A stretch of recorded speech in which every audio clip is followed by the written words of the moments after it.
project car series. Some of you may know I wanted to do one. Finally got a car. It's my dad's car.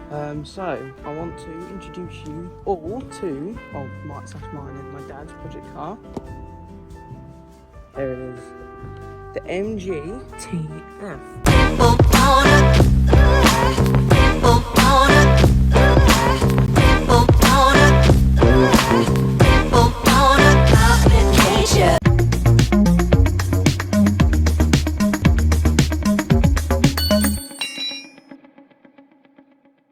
Yeah, we've got a TF.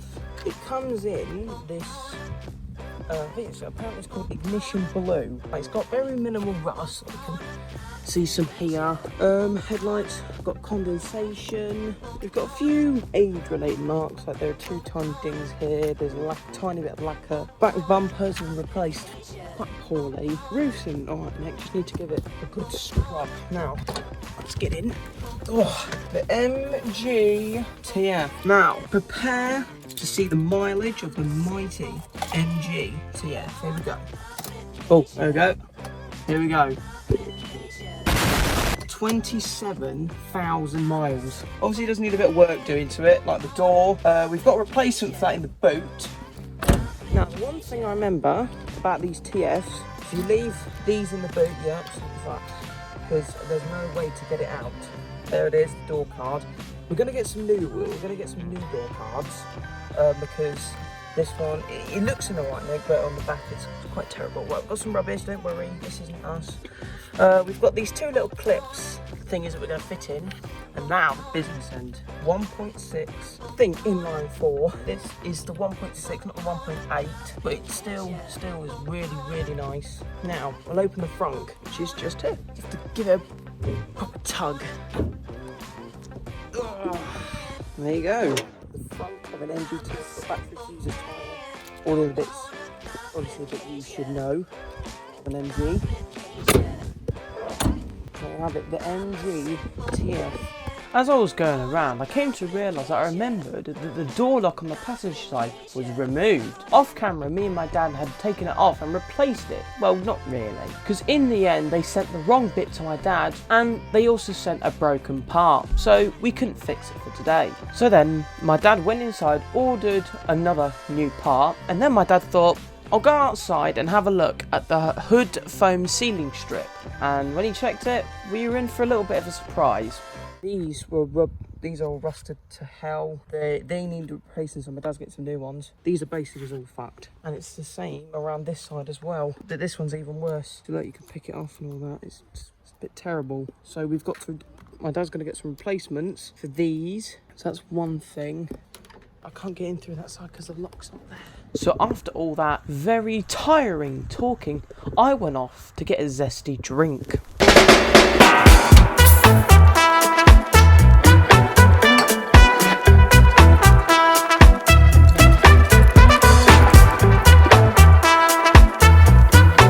With my zesty drink finished, I then went outside to discover that the mailman had been, and he delivered a little cosmetic mod to make the MG look a bit cooler.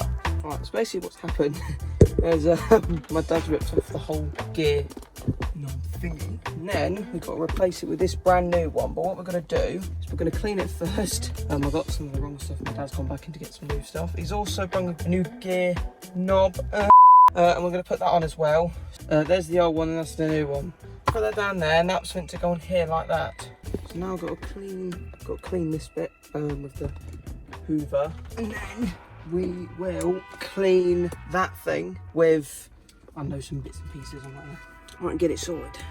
Just like Chris Fix says, out with the old and in with the new. Another thing I forgot to mention earlier, in this footage you can see the crap in the little gap between the trim and the little metal lip. My dad also cleaned that off and it came off quite well. So here's the before and after. Quite an improvement. There was also some more tear of paint and rust between the trim and the metal, but this time it was in the boot. If you don't know where it is in the MG, here's some footage I shot earlier. So there's there at the top of the engine, and there's the other rust bit where the trim is and the metal bit. and it's obviously the same as the other side. So my dad used this very handy little liquid cream called Crust, which basically turns rust in not rust at all. I mean, it doesn't get rid of rust, but it helps it. So if you want to go buy some, link in below. Hammerite, please sponsor me. Anyway, let's go on with the video. So earlier in the video, I'd said that my dad went to take a look under the hood cover, because obviously MGF is convertible, and it was covered in rust and this very sticky rubber. So I was told to get rid of it by picking it off with my hands. When I peeled off as much as I could of this sticky rubber with my hands, I then used this very handy red plastic tool that would scrape up any excess bits of rubber that I missed. But anyway, soon after that, I then cleaned the car, give it a good proper wash to make it look extra shiny. But the problem with that is that I didn't record any footage. So here is just the ending. So we're going to end Project TF for today. So what have we achieved? We have achieved a brand new Ginop. These little bits down here, they will full of gunk and rubber bits. What we haven't done is fix that door. I mean, the wheels have been cleaned, the car has been freshened up. Episode 1 of Project TF is now ending. Probably another episode next week of Project TF. No idea what we're doing, but stay tuned next week and I'll see you later.